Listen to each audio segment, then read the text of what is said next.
Alhamdulillah. Berapa hari dah Kak ni minum air hidrogen turun 128? Tak pernah sebab sekarang Tak pernah 128. sekarang ni. Kak ni makan ubat tiap hari pun 1314. Lepas tu nak tidur mesti batuk. Mesti sejak kena COVID ni kan. Sejak COVID tu maknanya kali kesihatan paru-paru. Kak Ani pun jadi tak tu lah. Mudah batuk lama-lama balik. Batuk lama lah kat ni kat sini. Lepas tu buka mula-mula buka sekolah dulu. Memang MC kuat lah. Tadi bahasa tahu tak? Pada dia pula lama dah apa tu?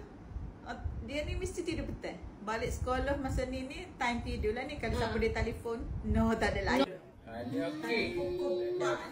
Dia telefon kalau nak Tenaga ada. Ada lah ni. Jadi sekarang baru nak tidur. Kita tidur baring-baring, kita tak tidur lagi kan. Tapi bila kita nak lena tu dia pun akan batuk. Dia bangun, kita kebang minum air dia cuma mak gapo kita ni. Aku tidur. Astagfirullah. Boleh tidur lah kalau macam Dia tahu dah. Kalau kita tak tidur lagi tak batuk. Berapa hari lepas minum Vita Spring tu tak ada. Sampai ni tak ada. Semalam tak ada lah kat sini semalam. Malam pun tak ada. Lepas tu kecing pun tak bangun dah ni. Kecing apa? Bangun kat ni ke bangun kecing. Bangun kecing sokma.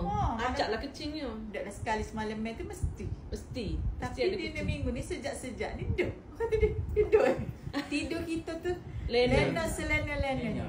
Maknanya kita letak kepala tu Nyenyak. tak ada dengar dia berdekur ke apa, tak ada dah. Sedar-sedar bangun Raza pagi. Lepas tu kan pun ada minum makan vitamin minyak zaitun pagi. Minyak zaitun Jadi kat ni pun kurang ada minum dia. Rasanya segar. Ya. Kalau